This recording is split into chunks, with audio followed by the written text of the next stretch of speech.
Hi, and welcome to this discussion on getting started with the EASY-HAZ Laser Hazard Analysis software. If you're watching this video, then you should have a zip file similar to this, either on a CD or a thumb drive, or it was attached to an email. However you receive the zip file, I suggest putting it on your computer now. And as you can see, I've put this one on the desktop, or I'll just start from here, but you can put it anywhere on your computer. And so the next thing we want to do once we get the zip file to the desktop is we're going to do an extract all. Before we do that, let me point out one thing, that EASY-HAZ is really, the software is just an Excel workbook, so there's no real software installation going on here. And that makes it pretty easy. So let's go ahead and do an extract all. We'll do that by a right click.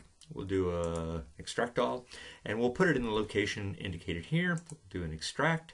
It opens up the folder. Let me close this. I'll bring the folder down here. Now what I want to do with the zip file is put it somewhere handy where I can find it. If there's ever any question about the workbook that is the software, in other words, that it might be corrupted or there's some question about it, the easiest thing to do is take that workbook, put it in your recycle bin, get your zip file again, and do another extract and replace the software that way. That's the easiest thing, and it's really quite simple to do. So I'm going to take this zip file and just put it in this folder here so I know where it's at.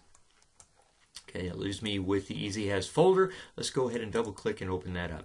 Now when you open your zip file, you probably have more documents than this in it. You have some example documents along with some informational documents, but I've taken everything out, so we're only looking at what we really need to get started with EASY-HAZ. You'll notice that we have the Excel workbook, which is the software, and then a folder which is the report forms folder. These two must be in the same place. Whenever you generate a report using EASY-HAZ, it looks immediately for the report forms folder in the same location as the workbook, and then it opens it up and selects which template it needs to use. Most of the time it's going to be using this template, which is the point source or small source template. It has two others. It works with extended sources, image sources, and surface emitters. We'll mostly be working with the point source or small source report template. Now what I'm going to do is open this up so we can just take a look at it, and I'll show you something very quickly. Is that at some point you'll probably want to highlight maybe some of the information that you want your reader to make sure, I guess I should say, make sure your reader sees.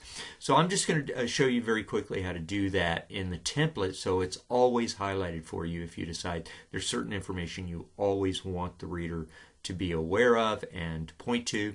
So I'll do the worst case optical density, OD, at intrabeam observer range. I'll highlight those. Come down here and we'll highlight the NOHD and the NSHD. And then I'm going to do the NHC for diffuse reflection, and then I'm going to do OD at observer range, the diffuse OD at diffuse observer range. Okay, we'll highlight those. Now, what you do here is simply go up and save, and it saves the template on itself. So we can go back, we can take a look at it, and you see when it comes up, those are already highlighted. Okay, and again, if there's ever any problem with the templates, what I would suggest is extract the report forms folder from your zip file again and just replace the templates that you need to replace. All right, let's go take a look at the software. We're going to double click on the software, and it comes up. You may get a security warning depending on how your security is set. The macros have been disabled because the software does use a lot of macros. You can enable the content. Okay. At this point, to get this program started, we want to click on the EASY-HAZ logo to start the program. We'll do that. We get the software license agreement. We'll accept that. If you don't accept it, it just shuts down. And now we have the software up. Okay. There's really not much more to this. I will point out a few things. If you've used EASY-HAZ, the previous version of EASY-HAZ, then you'll notice it looks pretty much the same. There are some functions in it, some added functionality to it, some things that it does that the previous version didn't do, such as pulse groups, extended source analysis. but that's a little deeper discussion than what we want to do with just getting started here. I will point out a couple of things. There are 2 pages to this. This is the interface page, and then we have the database page, which is the PDB page. Both of these have menus. You'll find the menus in the add-ins right here. So add-ins, this is the menu for the interface page, and then if you go to the database, you have add-ins and the database menu. Okay, so let's go back to the interface page.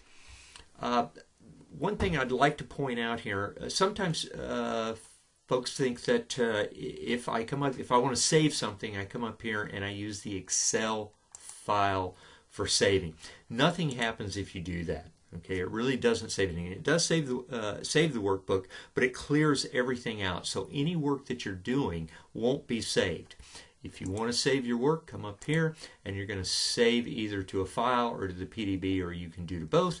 Also, you can do these default saves, which are quick saves. In other words, if I save parameters that I'm working on right now, let's say I'm going to walk away, I can just say save to default file 1. It does a quick save to that, and then when I come back, if I start the software up and I want to pick up where I left off, I can just say now load default file 1. So you get 5 fast saves that way.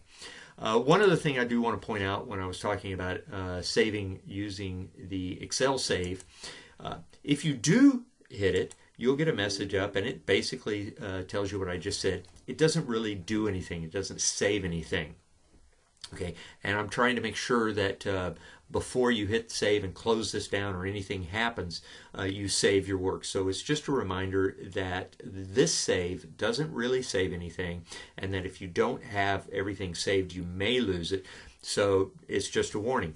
But let's say, for example, that you're running this off a server, or you have autosave in your Excel application program running.